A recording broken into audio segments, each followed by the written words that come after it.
Okay. Alright. I'll try this again. This is like the 4th time I've started this, so. Anyway, this is Sue. Hi. Hope everybody's well. We've got this corona thing going around, and everybody's kind of stuck at home. I've been here pretty much a month. I go out to the store occasionally. I wear my mask, I wear my gloves. Do everything I can to keep from getting this or whatever. And so I hope everybody's well. So I've been making masks for the last couple of weeks, I guess. And so I thought I would jump on here and give you a little demonstration of what I've been doing. Maybe you want to do this, I don't know. But how I started was I happened to notice on the local hospital's website that they were needing masks for homemade masks. They were in dire need, it said. So I decided I would do that. Well, I made one and I posted it on Facebook. A friend of mine called me.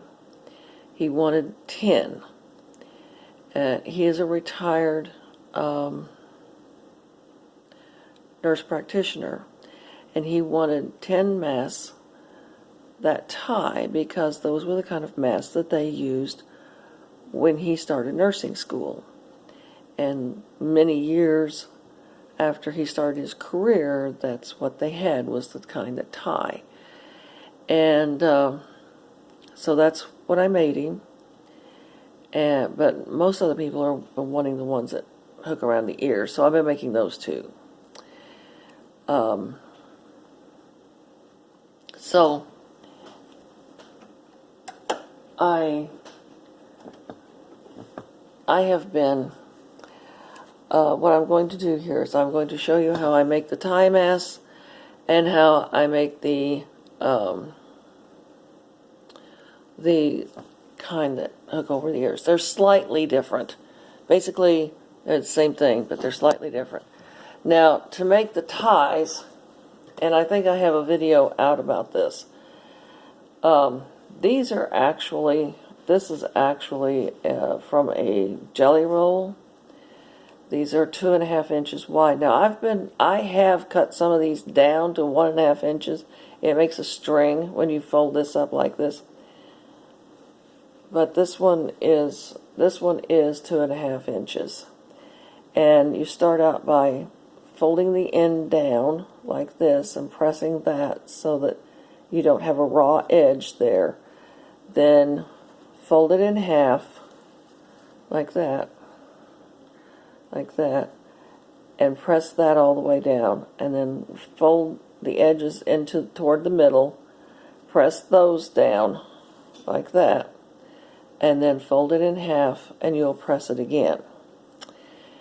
And so I've been making the tie mask. That's how I do the ties. And I've been making the others. Now what I'm doing is I am cutting these. I noticed, and I don't think anybody else has, I haven't noticed it on any of the other videos that I've watched. I don't think anybody else has noticed it, but you have to cut men's masks bigger than women's masks. Men have a bigger face than women do. So for a man's mask, I cut 9 by 7. For a woman's mask, I cut 8 by 7, 8 by 7. And I think I could even cut that down to like 6.5 instead of 7, because it seems like the mask is just wants to come up and bump up against my glasses, so might be able to even cut that down to 6.5.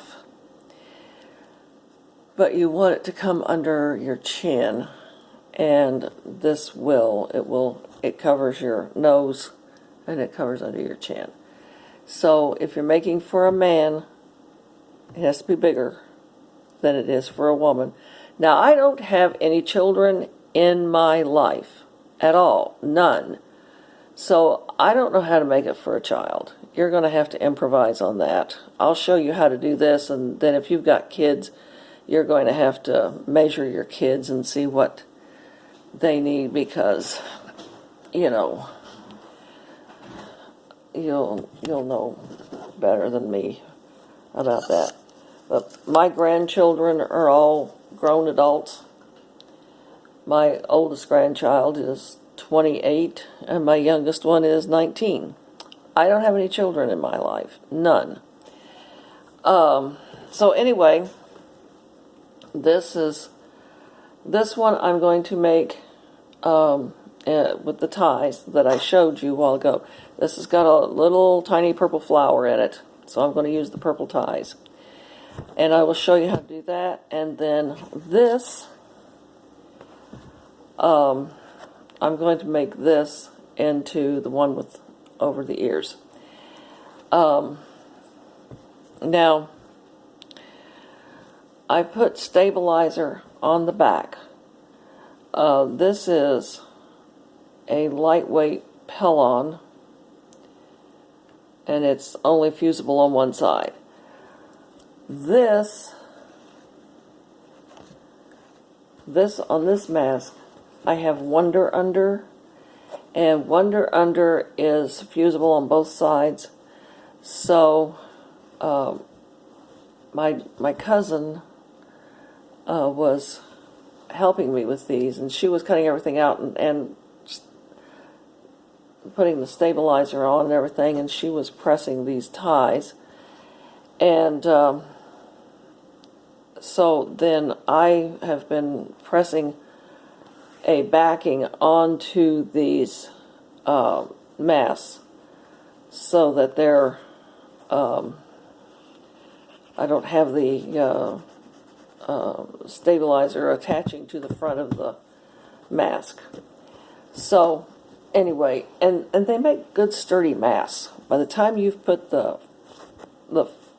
stabilizer on it, it's a good sturdy mask, and it holds up in the washer, it holds up in the dryer. And so anyway, what I do is I put a dart at the top, a dart at the bottom, and a dart on each side. That makes a cone.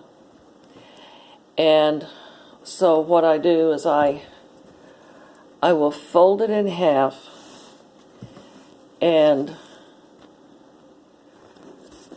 start up here at the top. This ruler actually has a little orange stripe here that's a 1/2 inch. It's a 4.5 inch mask, or 4.5 inch ruler. And then this little stripe right here, this little orange stripe. Also got one that's a different color, green. Might show up a little bit better. But anyway, this is an orange 1/2 inch stripe. So I put this at the top at the 1/2 inch, and then put it at an angle. Let me see if I can redo this so you can see what I'm doing. Okay, so you put this at the top at an angle so that it starts out here at the top. It's at the 1/2 inch mark. Can you see that? It's right at the 1/2 inch mark. Okay, maybe better. And here's my pen. I just take an ordinary ballpoint pen because personally I can't afford to buy those fancy erasable pens. That's just too much money. Just go down about 2 inches. This thing's about 2 inches long. So you start out here at 1/2 inch from the folded edge down to about 2 inches, and that comes to a point. Flip it over and draw the same thing again, 2 inches, 1/2 inch, 2 inches. I don't know if you can see that or not. Let me pick this up. Well, anyway, I don't want my hand in the way. Let me see. Doing it like that, I can't see what you can see, so I guess I'm just going to have to set it down. Sorry about that. Let's see, I'll tip this forward a little bit.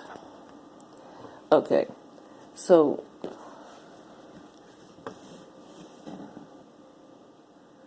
one of these days I will learn how to do this.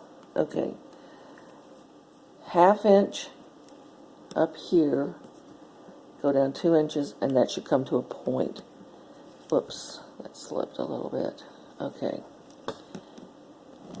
Draw the line. Now I've been